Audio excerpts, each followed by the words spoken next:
Break के बाद स्वागत है आपका न्यूज इंडिया में। और आज चर्चा हो रही है उस दुर्दांत अपराधी के एनकाउंटर पर, और चर्चा होनी भी चाहिए, सवाल उठने भी चाहिए।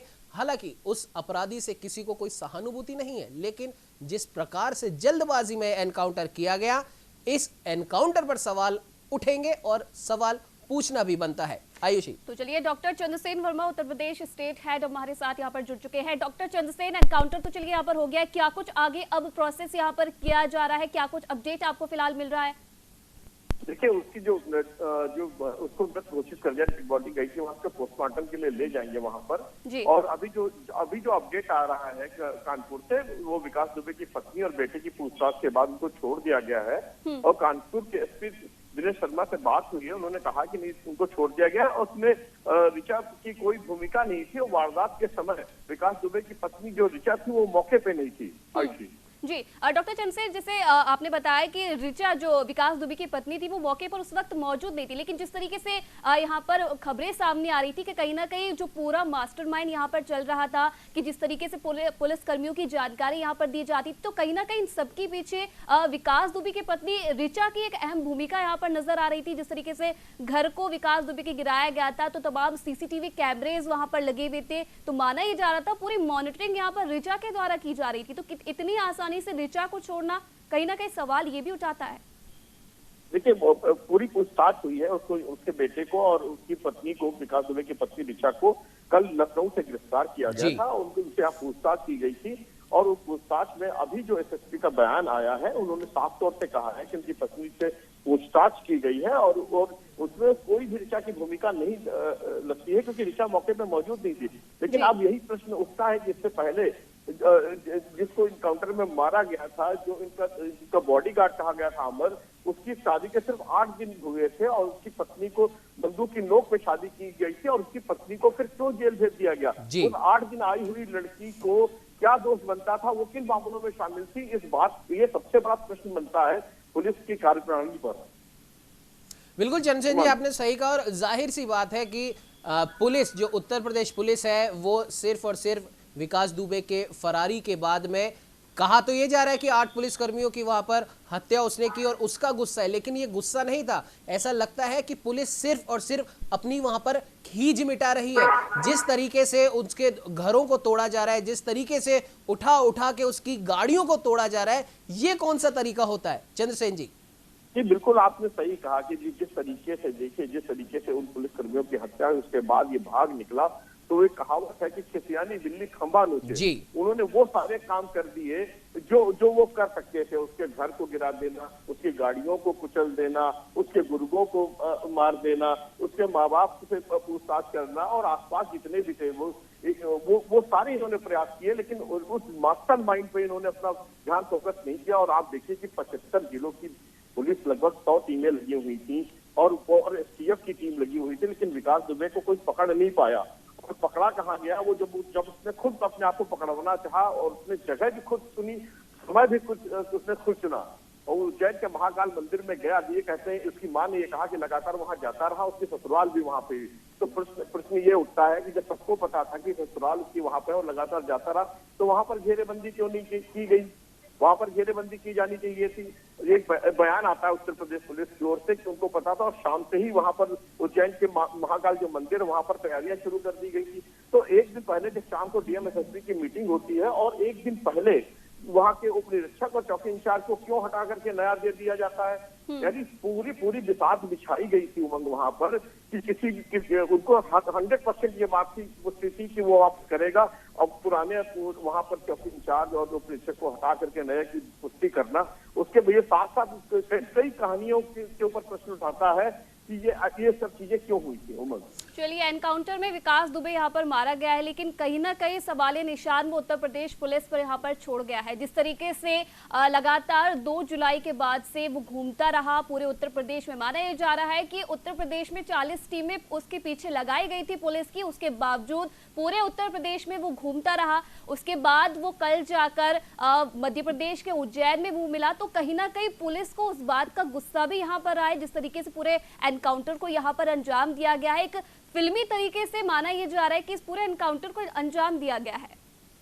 बिल्कुल बिल्कुल आयुषी, देखिए आपका कहना बिल्कुल सही है। जिस तरीके से 8 पुलिसकर्मी साथियों की हत्या होती है तो जाहिर तौर पे गुस्सा साथ में आसमान पे होता है, एक दुख और कष्ट के साथ में। लेकिन ये एक ऐसा ऐसा हत्यारा था जो 2 दशकों से वहां पर राज कर रहा था। और मैं ये बात बताना चाहता हूँ कि पिछले कुछ सालों में जिन्होंने हत्याएं, उसने विकास दुबे ने जो हत्या करी थी उसमें सोनेलाल चतुर्वेदी, सिद्धेश्वर पांडे, संतोष शुक्ला, अजय मिश्रा, कृष्ण बिहारी मिश्रा, कौशल तिवारी, साधु दिनेश दुबे, और उसके बाद में 2 तारीख को सीओ समेत देवेंद्र मिश्रा समेत 8 पुलिस के लोगों को मार दिया। तो इसकी जो दहशत थी इस बात से थी वहां पर कि ये आतंक का एक पर्यायवाची बना हुआ था, और इसके एनकाउंटर से कोई भी सहानुभूति किसी को नहीं है। क्योंकि कानपुर में जिस तरीके से न्यूज इंडिया के रिपोर्टरों से बात हुई है, घटनास्थल पे हमारे न्यूज इंडिया के रिपोर्टरों ने बात करी है। बिल्कुल डॉक्टर चंद्रसेन, जिस तरीके से दहशत का अंदाजा इस बात से भी लगाया जा सकता है कि जिस गांव में इस पूरी दहशत को अंजाम दिया गया था, 8 पुलिसकर्मी शहीद हुए थे और उस गांव का एक भी व्यक्ति कुछ भी बोलने को तैयार नहीं था, पुलिस की मदद करने को तैयार नहीं था। आज वो ही उसी विकास दुबे के मरने पर पुलिस के जयकारे लगा रहे हैं, उनके लिए जिंदाबाद के नारे लगा रहे हैं। तो दहशत का माहौल इससे आंका जा सकता है।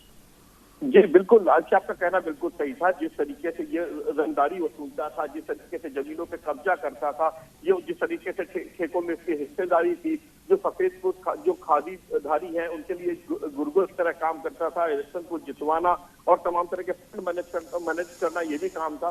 और कई कानपुर के ऐसे बड़े उद्योगपति हैं जो इसकी लगातार मदद करते थे। उसमें एक बड़ा नाम वहाँ कानपुर से आ रहा है जिनका अपना डिटर्जेंट पाउडर चलता है। वो हर साल उसको एक बड़ी रकम देते थे और नई स्कॉर्पियो गाड़ी भी खरीद के उसको देते थे।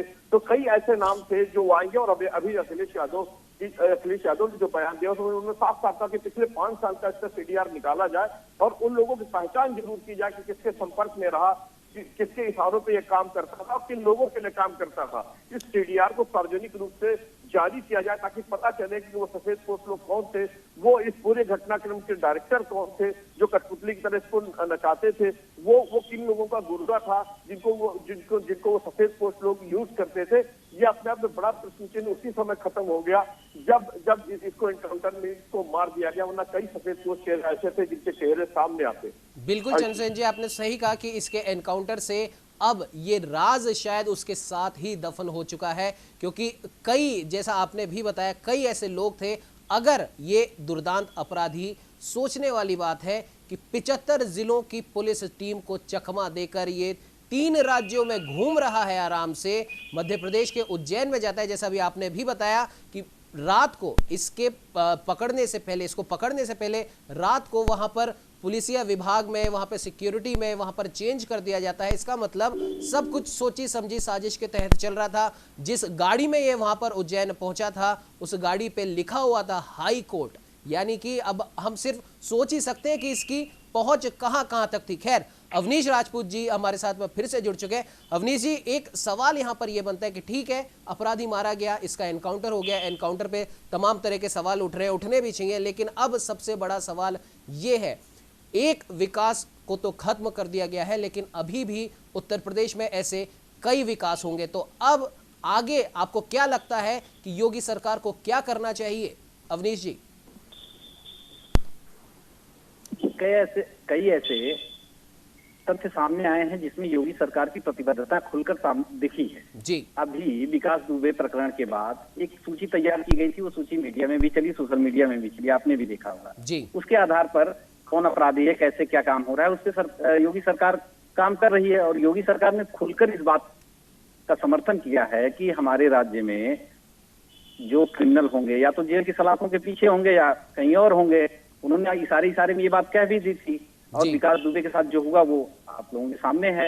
विकास दुबे ने जिस बेरहमी से 8 पुलिस कर्मियों को मारा था, शहीद परिजनों पर क्या बीत रही है, इसको तो जो राजनीति कर रहे हैं, सियासत कर रहे हैं, उनको समझ में ये बात नहीं आ रही है जी।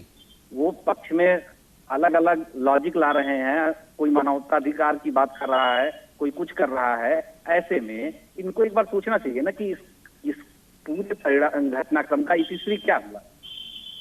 बिल्कुल अवनीश जी, उन पुलिस कर्मियों के परिवार से सबको सहानुभूति है, लेकिन सवाल ये है कि क्या अब योगी सरकार उतनी प्रतिबद्धता दिखाएगी जो विकास के भागने के बाद में जिस प्रकार से योगी सरकार हरकत में आई है, हम ये जानना चाहते हैं कि क्या अब ऐसे हर विकास को ढूंढकर उसके अंजाम तक उसे पहुंचाया जाएगा?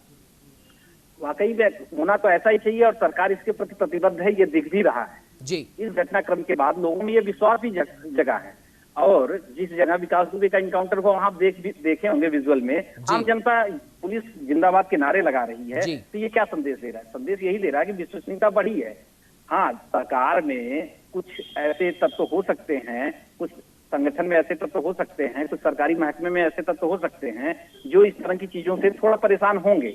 और विकास दुबे वाले मामले में भी मुखबिरी कौन कर रहा है, कैसे क्या कर रहा है, कुछ चीजें अपवाद स्वरूप है, लेकिन इससे सरकार के निर्णय पे कोई फर्क नहीं पड़ने वाला, ये भी तय है। सरकार अपने हिसाब से काम करेगी। लेकिन अभी जैसा कि आप भी बोल रहे हैं कि अभी भी सरकार में ऐसे कई लोग होंगे जिन्होंने अब चैन की सांस ली होगी, पुलिस महकमे में ऐसे कई लोग होंगे जिन्होंने चैन की सांस ली होगी। क्या उन लोगों पर शिकंजा कसेगा? क्या उनको उनके अंजाम तक पहुंचाया जाएगा? क्या योगी सरकार ऐसे हर एक व्यक्ति को चिन्हित करेगी? ये काम तो चल ही रहा है। आप देखे होंगे कि इस घटनाक्रम के बाद मुखबिरी कौन किया, किस थाने से क्या हुआ, कौन कौन इसमें शामिल है, किससे इसका गठजोड़ रहा है, ये लिस्टेड हुए। इन लोगों को कुछ लोगों को लाइन हाजिर किया गया, कुछ लोगों पे कार्रवाई चल रही है, पूछताछ जारी है। और एक सप्ताह में ही कोई निर्णय ऐसे तो आ नहीं जाता। एक सप्ताह में ही कोई ऐसे निर्णय तो पूरे आ नहीं जाएंगे। ये 20 सालों का अपराध इसका रहा है, अलग अलग चीजें, 60 से अधिक मुकदमे रहे हैं जिसके ऊपर। और ऐसे लोगों की जांच अगर होगी तो कुछ थोड़ा समय लगेगा, लेकिन सारे तथ्य सामने आएंगे और इसी सरकार में आएंगे, ये भी तय है। बस थोड़ा इंतजार करना पड़ेगा लोगों को। अगर ये ट्वीट करने से, सोशल मीडिया पे, फेसबुक पे पोस्ट लिखने से आप निर्णय तक पहुंच जाएंगे तो ऐसा नहीं है। आपको किसी को कॉल डिटेल चाहिए, किसी को कुछ चाहिए, तो उन चीजों में समय लगेगा ही। एक दिन में तो ये चीजें आएंगी नहीं, ये आपको भी पता है। जो ट्वीट कर रहे हैं, जो विपक्ष में बैठे हैं, चाहे जो सोशल मीडिया इन्फ्लुएंसर बनते हो, उनको भी ये बात पता है।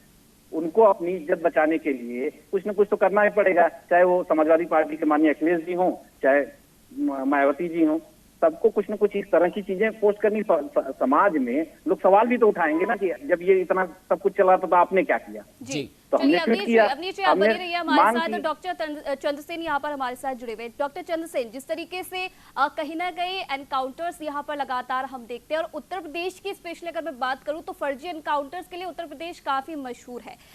जिस तरीके से ये एनकाउंटर यहाँ पर किया गया है, इसे भी फर्जी एनकाउंटर का नाम यहाँ पर दिया जा रहा है। चलिए, विकास दुबे ने बुरे काम किए थे, उसकी सजा उसे मिली है, लेकिन क्या भारत का जुडिशियरी सिस्टम इतना कमजोर हो गया कि हमारे पास आखिरी रास्ता एनकाउंटर का ही बचता है?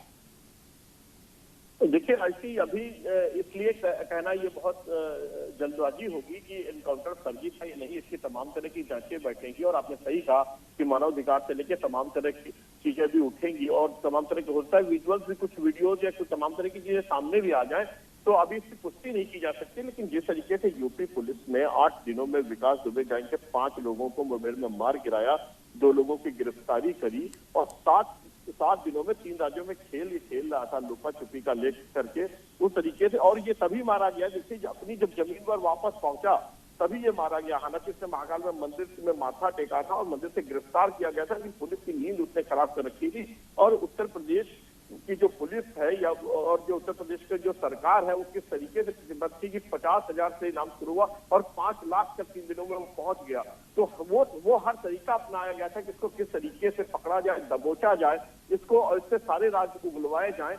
लेकिन सबसे बड़ी बात यह है कि इतना शातिर था, इसके मास्टरमाइंड आसपास ऐसे लोग थे जो उसको डायरेक्शन दे रहे थे। पुलिस की ये एक गतिविधियों से परिचित था, पुलिस की हर एक एक्टिविटी की इसको जानकारी थी, इसीलिए बचता चला गया। और ये इसने तब इसने आत्मसमर्पण किया जब इसने खुद चाहा। इसने अभी तक सारी चीजें वही की जब इसने खुद चाहा। तो 75 जिस तरीके से ये भी माना जा रहा है कि कल जिस तरीके से विकास दुबे ने आत्मसमर्पण यहाँ पर किया है, उसे साफ पता था अगर जिस तरीके से 40 टीमें उसके पीछे लगाई गई हैं, एनकाउंटर उसका होना ही था। लेकिन कहीं ना कहीं ये माना जा रहा है कि अगर वो आत्मसमर्पण कर लेता है, उसे भी कहीं ना कहीं ये पता था कि आगे का केस कैसे चलता है। ये हम सभी जानते हैं कि भारत में जिस तरीके से केस यहाँ पर चलते हैं, जुडिशरी सिस्टम जिस तरीके से हमारा है, काफी लंबे समय तक ऐसे केसेस खिंचते चले जाते हैं। तो कहीं ना कहीं वो इन सब चीजों को दिमाग में लेके चल रहा था।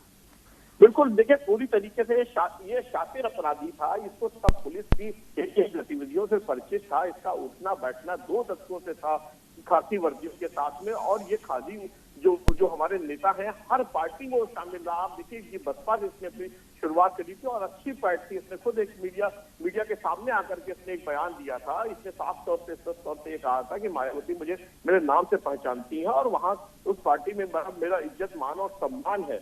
आप देखिए, उसके बाद में इसकी पत्नी जो है समाजवादी पार्टी की आजीवन सदस्य निकलती हैं और 2017 का जो इसका वीडियो है उसमें साफ साफ इसने 2 भाजपा विधायकों पर नाम लिया किसके सर पे उनका हाथ है।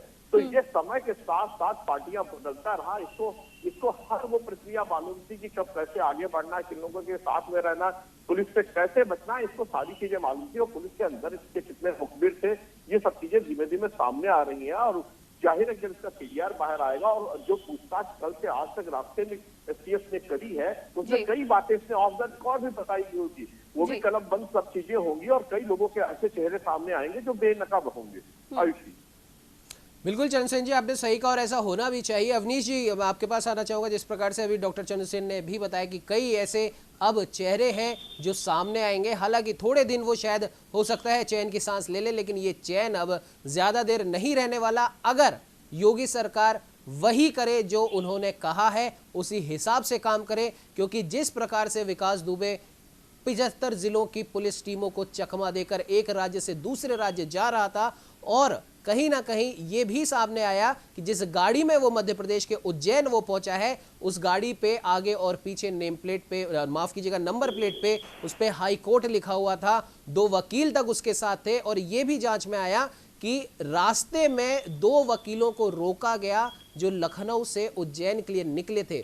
उसी रात, जिस रात विकास दुबे बेरोक टोक उज्जैन तक पहुंच जाता है, ऐसे में जब पुलिस की पूरी सुरक्षा चाक चौबंद थी, रास्ते में पूरी निगरानी थी, वकीलों को रोका गया जो लखनऊ से उज्जैन गए थे, तो फिर विकास दुबे को कैसे नहीं रोका गया? इसका मतलब यहां पर साफ नजर आ रहा है कि पूरी प्लानिंग है। जो भी व्यक्ति इसको इनपुट दे रहा है वो भी व्यक्ति चाहता था कि विकास दुबे आत्मसमर्पण करे, और शायद उसको भी पता था, लेकिन हो सकता है कि उसने विकास दुबे को उसके अंजाम के बारे में नहीं बताया। वरना जो व्यक्ति इतने दिनों से घूम रहा है वो आत्मसमर्पण ही क्यों करता? अवनीश जी। जी, ये तो सच है कि अपराध की इतनी बड़ी दुनिया को इधर चला रहा है, इतना बड़ा गैंगस्टर है, तो उसको कहीं कहीं राजनीतिक संरक्षण मिला ही है जी। और ये चीजें खुलकर धीरे धीरे सामने आई हैं कि किस समय किससे उसका लगाव रहा है, किसका वो करीबी रहा है जी। जब जिला पंचायत क्षेत्र घिमाऊ से उसकी पत्नी सपा के ही बैनर से चुनाव लड़ती हैं, जिला पंचायत क्षेत्र घिमाऊ से वो चुनाव लड़ी हैं, सारे बैनर होर्डिंग्स दिख ही रहे हैं, इसमें तो राजनीतिक संरक्षण का कोई ऐसा सवाल ही नहीं उठता कि वो। लेकिन ये अवसरवादी लोग होते हैं, धीरे धीरे इनको जहां प्रभावित लोगों से ही इनका संपर्क ज्यादा रहता है। सरकार में जब ये घटना 8 पुलिस कर्मियों वाली की शहादत की बात आई, इसने जो निर्मम तरीके से हत्या की, उसके बाद सरकार चुप बैठी है या पुलिस चुप बैठी है, ऐसा नहीं कहा जा सकता। इसके पहले अभी साथी ने हमारे जो जवाब दिया, 5 ऐसे अपराधियों के इनकाउंटर हुए हैं, कई को जेल के पीछे बैठाया गया, पूछताछ चल रही है जी। हर विषय पर चर्चा करके चीजें सामने आएंगी, ऐसा नहीं है। आपने ये डिबेट रखा अच्छा है, लेकिन इसमें थोड़ा सा हमको इंतजार करना चाहिए जी। आज विकास दुबे का इनकाउंटर हुआ है तो इस पे सवाल उठेंगे कि फेक है कि सही जी, है जी। और तरह तरह के और भी चीजें आएंगी कि 5 राज्यों के पुलिस को चकमा दिया, ये किया वो किया, लेकिन इसके पीछे के जो तथ्य हैं वो अचानक सामने उभर के नहीं आ पाएंगे जी। ये सबको पता है, चाहे उसके लिए कितना भी कोई ट्वीट कर ले, चाहे कितना भी बाइट दे ले, ये चीजें सामने नहीं आएंगी, ये आपको भी पता है जी। लेकिन इस एक नई बहस शुरू हो रही है, आगे और अच्छा हो, पुलिस महकमा और फुर्ती के साथ काम करे, सरकार ऐसे अपराधियों को जो चिन्हित कर रही है उनके साथ अच्छे से उनका इलाज करे, ये सब चीजें हो, ताकि पुलिस का, सरकार का जनता के प्रति जो सम्मान है, जनता का पुलिस के प्रति जो नजरिया है, उसमें परिवर्तन आए, वो दिखे, तब एक भरोसा बनेगा और ऐसे अपराधियों को डर भी बनेगा, और वो डर के माहौल में जिएंगे तो अपराध करने से थोड़ा उनको ये चीजें सामने आएंगी कि हाँ, अगर ऐसा करते हैं तो हमारे साथ भी ऐसा हो सकता है। ये मेरा पूरा कहना है इस विषय पे। चलिए, बहुत बहुत धन्यवाद अवनीश जी, न्यूज इंडिया के साथ बातचीत करने के लिए आपका। डॉक्टर चंद्रसेन, एक फाइनल रिव्यू मैं आपसे लेना चाहूंगी। जिस तरीके से चलिए गुंडा राज के खात्मे की यहाँ पर शुरुआत हो गई है, भले ही ये देरी से हुई है लेकिन शुरुआत यहाँ पर हो गई है। अगर पूरे एनकाउंटर को मैं यहाँ पर देखूं, जिस तरीके से शुरुआत इसकी हुई थी, जहाँ 8 पुलिसकर्मी शहीद हो गए थे और अब जाकर विकास दुबे का एनकाउंटर हुआ है, तो किस तरीके से आप इस पूरी चीज को देखते हैं और आगे आने वाले समय में अगर पुलिस अगर मुस्तैदी से यहाँ पर काम करे तो क्या लगता है आने वाले समय में उत्तर प्रदेश से ये गुंडा राज खत्म हो सकता है? देखिए, ऐसे मुख्यमंत्री योगी ने अपना बिल्कुल स्पष्ट तौर पे कहा था कि ये गुंडागर्दी यहाँ पर नहीं चलेगी। और सबसे पहले जब उन्होंने शपथ ली थी तो उन्होंने कहा था कि देश इस राज्य के जो माफिया और गुंडे हैं वो इस राज्य को छोड़ दें, उनका यहाँ पर ठिकाना नहीं है। उसके बाद ऑपरेशन क्लीन शुरू हुआ था और कितने आपने देखा होगा कि कितने लोगों ने राज्य छोड़ा और कितने लोगों को यहाँ पर इन लोगों को एनकाउंटर हुए। और लगातार इस तरह के आप देख रहे होंगे कि मीडिया में भी इस तरह की खबरें आ रही हैं कि कितने लोगों को इनको या तो जेल की सलाखों के पीछे पहुंचा दिया गया है या सीधे तौर पे वो उनको एनकाउंटर हो गया है और उन्होंने दुनिया को छोड़ दिया है। तो उत्तर प्रदेश की पुलिस जिस तरीके से लगी हुई थी, ये बात और है कि विकास दुबे के में थोड़ा सा वो पीछे रह गई क्योंकि वो पकड़ नहीं पाई। लेकिन इसके पीछे वो पुलिसकर्मी, वो खाकी वर्दी लोग ही थे जो उसको बचा रहे थे। लेकिन स्पष्ट तौर पे ये मुख्यमंत्री का आदेश है कि किसी भी तरीके से वो अपराधी बख्शे नहीं जाएंगे। किसी भी तरीके से कोई भी अपराधी या तो वो अपना राज्य छोड़ दे या वो पुलिस जेल के सलाखों के पीछे होंगे। ऐसे बिल्कुल चंद्रसेन जी, आपने बिल्कुल सही कहा कि अब साफ तौर पर संदेश हालांकि योगी सरकार ने, मुख्यमंत्री योगी आदित्यनाथ ने दे दिया है कि अब जो भी लोग इस प्रकार के हथकंडे आजमा रहे हैं, जिन भी लोगों ने अपराधियों को संरक्षण दे रखा है, पुलिस में हो या प्रशासन में हो, कोई भी हो, वो अपनी इस हरकत से बाज आ जाए क्योंकि अब उनकी खैर नहीं है। खैर, अब देखने वाली बात यह होगी कि कब इन लोगों पर योगी सरकार का डंडा चलता है और कब ये लोग सुधरते हैं या अपने आप तो जाहिर सी बात है कोई अपना अपराध कबूल करेगा नहीं, लेकिन अब प्रतिबद्धता खुद मुख्यमंत्री योगी आदित्यनाथ को पर्सनल इंटरेस्ट लेकर ही दिखानी होगी अगर जनता की उम्मीदों पर खरा उतरना है तो। फिलहाल हमारे साथ जुड़ने के लिए चंद्रसेन जी आपका बहुत बहुत धन्यवाद। और अब आगे आने वाले वक्त में पता पड़ेगा कि विकास दुबे ने क्या कुछ राज यहां पर खोले हैं और क्या उन राजों के बदले में कुछ लोगों के या तो हम आने वाले वक्त में तबादले देख सकते हैं या फिर योगी सरकार में कुछ परिवर्तन हम देख सकते हैं अगर प्रतिबद्धता रही तो। फिलहाल इस चर्चा में इतना ही। आप बने रहिए हमारे साथ और देखते रहिए न्यूज़ इंडिया।